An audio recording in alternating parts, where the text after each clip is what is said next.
ایک بار کی بات ہے، ایک خوبصورت گاؤں میں ایک چھوٹی سی لڑکی رہتی تھی جس کا نام روشنی تھا۔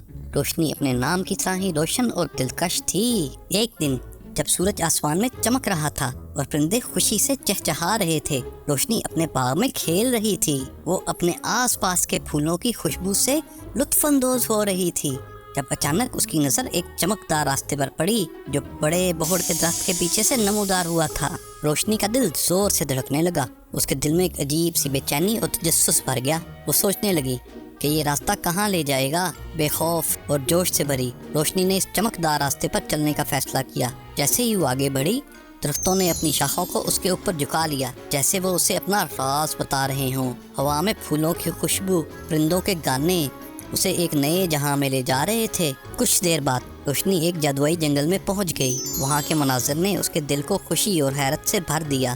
درختوں کے پتے سنہری چمک سے بھرپور تھے اور پھول قوس و قزح کے رنگوں میں دمک رہے تھے۔ جیسے ہی روشنی نے اس خوبصورت جنگل میں قدم رکھا، اس کی ملاقات ایک چھوٹی سی گلہری سے ہوئی جس کا نام چمپا تھا۔ خوش آمدید روشنی، چمپا نے نرم اور پیاری آواز میں کہا۔ یہ جادوئی جنگل ہے، یہاں صرف وہی لوگ آ سکتے ہیں جن کا دل تمہاری طرح مہربان ہو۔ روشنی کی آنکھیں خوشی سے بھر گئیں۔ چمپا، یہاں ہر چیز اتنی خوبصورت کیوں ہے؟ اس نے پوچھا۔ چمپا مسکراتے ہوئے بولی، اس جنگل میں ہر مخلوق کے پاس اپنی ایک خاص طاقت ہے۔ پرندے ایسے گانے گاتے ہیں جو پھولوں کو جھومنے پر مجبور کر دیتے ہیں۔ تتلیاں آسمان میں رنگ بکھیرتی ہیں اور خرگوش اتنی اونچائی تک چھلانگ لگاتے ہیں کہ وہ بادلوں کو چھو لیتے ہیں۔ اسی لمحے روشنی نے ایک کمزور سی رونے کی آواز سنی۔ اس کے دل میں درد کی ایک لہر دوڑ گئی۔ وہ اور چمپا اس آواز کے پیچھے گئے اور ایک چھوٹی سی گلہری کو دیکھا جو ایک جھاڑی میں پھنس گئی تھی۔ گلہری کا سینگ شاخوں میں الجھا ہوا تھا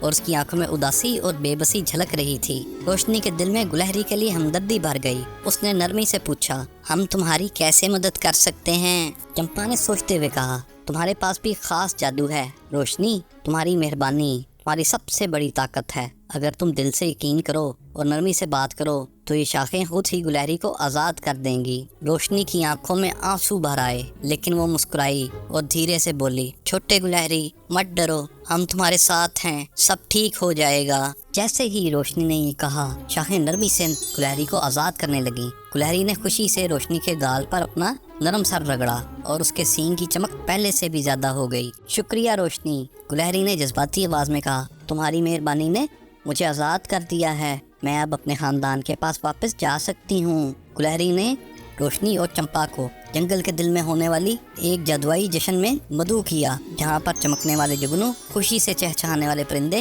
اور وہ مزیدار پھل تھے جن کا ذائقہ روشنی نے پہلے کبھی نہیں چکھا تھا۔ جنگل کی مخلوقات روشنی کی بہادری اور مہربانی کا جشن منا رہی تھیں اور روشنی کے دل میں خوشی اور سکون بھر گیا۔ جیسے جیسے شام ہونے لگی، روشنی کو احساس ہوا اب اسے گھر واپس جانا ہوگا۔ گلہری نے اسے چمکدار راستے کے تک چھوڑ دیا۔ یاد رکھو روشنی، مہربانی کا جادو ہمیشہ تمہارے دل میں موجود رہے گا جہاں بھی تم جاؤ۔ روشنی کی آنکھوں میں شکر گزاری کے آنسو تھے لیکن اس کے چہرے پر ایک مطمئن مسکراہٹ بھی تھی۔ اس نے اپنے نئے دوستوں کو الوداع کہا اور واپس گھر کی طرف روانہ ہوئی۔ جب وہ گھر پہنچی تو راستہ غائب ہو گیا لیکن اس کے دل میں جادوئی جنگل کی یاد ہمیشہ محفوظ رہی۔ اور اس دن کے بعد روشنی نے جہاں بھی گئی محبت اور مہربانی کے جادو کو پھیلانے کی کوشش کی، یہ جانتے ہوئے کہ یہی سب سے طاقتور جادو ہے۔